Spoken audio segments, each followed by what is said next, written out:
ایک طویل اس پہ مشاورت ہوئی ہے کہ جس طرح ایک جعلی طریقے کے ساتھ کل انہوں نے ایک شب خون مارا ہے، اور جس طرح اسلم بھائی نے ابھی کہا کہ یہ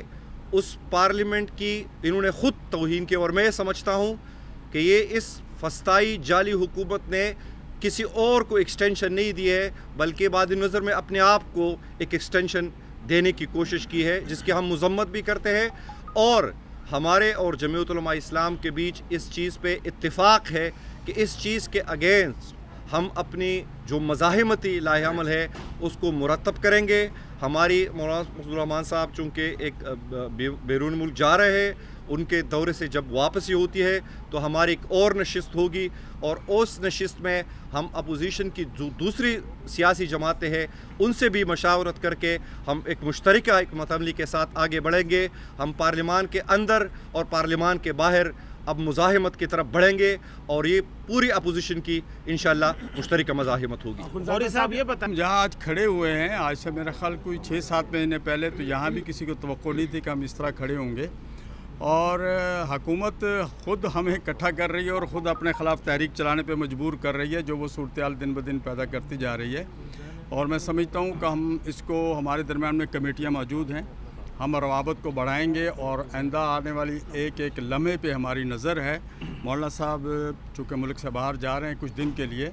وہ جیسے واپس تشریف لائیں گے انشاءاللہ پھر ہماری مذاکرات ہوں گے، پھر ہم بیٹھیں گے اور آئندہ آنے والے حالات کے بارے میں ہم فیصلے کریں۔ دیکھیں، جو اصل ترمیم تھی اگر وہ آ جاتی تو پھر شاید ہم اگر بائیکاٹ کر کے میدان سے باہر نکل جاتے تو وہ انتہائی خطرناک قسم کی اس میں چیزیں تھیں، اور 36 کلازز ہم نے اس میں سے ریموو کرائی تھی۔ گو ان میں سے چند کلازز کل اور آج انہوں نے اس کو استعمال کیا ہے، چند کلازز کو کل، لیکن یہ ہم سمجھتے ہیں کہ وہ ایک بہت بڑا بلنڈر تھا اس ملک کے ساتھ، اور ملک میں ایک مارشل لا لگانے کی پوری کوشش تھی، جس کا ہم نے راستہ روکا، اور ہم نے اپنے ساتھ پی ٹی آئی کے دوستوں کو اور دوسرے تمام دوستوں کو باہمی اعتماد کے ساتھ، ساری مشاورت کے ساتھ ہم نے اس کو نیچے لائے، اور 26ویں ترمیم جو پاس ہوئی ہے اس میں 1-2 کلاسز کے علاوہ، جب آپ کو پتہ ہے کہ کسی پارٹی کے ساتھ، کسی شخصیت کے ساتھ یا کہیں بھی کوئی مذاکرات ہوتے ہیں، کوئی بارگیننگ کی صورت ہوتی ہے، تو 1-2 چیزیں اس کی بھی ماننی پڑتی ہیں۔ ہم نے جو 1-2 چیزیں ان سے مانی ہیں، وہ ایک تو یہ پہلے سے 18ویں ترمیم میں موجود تھیں۔ اب یہ علیحدہ بات ہے کہ 19ویں ترمیم میں جو کچھ ہوا اس کو اگر ہم نے ریموو کیا اور پیچھے ریورس کیا ہے تو اس کا فائدہ حکومت کو پہنچا، اور ہو سکتا ہے آنے والی کل پھر دوسری حکومت بھی اس سے فائدہ اٹھائے، لیکن اگر ہم اس کو غور و خوض کریں اس پہ، تو میں سمجھتا ہوں کہ وہ اتنا زیادہ حکومت کو اس میں فائدہ بھی نہیں ہے، لیکن اندر بیٹھے ہوئے لوگ اگر ووٹ دیتے ہیں، جیسے آج 3 ججوں نے امین الدین صاحب کو ووٹ نہیں دیا، یہ بڑا المیہ ہے کہ سپریم کورٹ کے 3 بڑے جو ذمہ دار تھے جج، انہوں نے ان کو ووٹ نہیں دیا، چیف صاحب کے علاوہ سینئر 2 جج تھے، انہوں نے نہیں ووٹ دیا۔ میں سمجھتا ہوں یہ المیہ ہے، اور یہ دیکھیے قانون سازی کے حوالے سے آج عمران خان صاحب کی بہنوں نے اور فیصل چودھری صاحب نے جو اڈیالہ جیل کے باہر گفتگو کی ہے، اس میں خان صاحب کا جو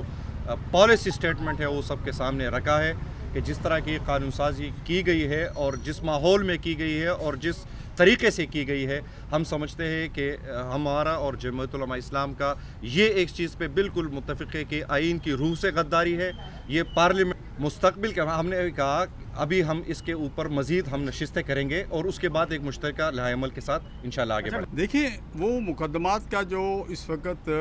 مقدمات کو فیس کر رہے ہیں، ہم سمجھتے ہیں کہ ایسا ٹرائل ہونا چاہیے کہ ملزم کو بھی اطمینان ہو کہ میرے ساتھ جو کچھ ہو رہا ہے وہ درست ہے یا غلط ہے، اور ان کے اگر مقدمات پہ رہائی بنتی ہے تو ان کو رہائی ملنی چاہیے۔ یہ نہیں کہ ایک مقدمے سے جان چھڑا کے دوسرے میں ڈالا جائے، دوسرے سے تیسرے میں جانا جائے، تو یہ تو ملک کی عدالتوں پہ بھی پھر ہمارا ایک سوال اٹھ جاتا ہے کہ عدالتوں کا رول باقی بچتا کیا ہے۔ اگر عدالتیں اپنا صحیح کردار اور رول ادا نہیں کر سکتی تو ہمیں انصاف کون دے گا، ہم کس سے انصاف مانگیں گے؟ میں سمجھتا ہوں یہ سوالیہ نشان تو ہے اس پہ۔ Thank you, thank you, thank you, بہت شکریہ۔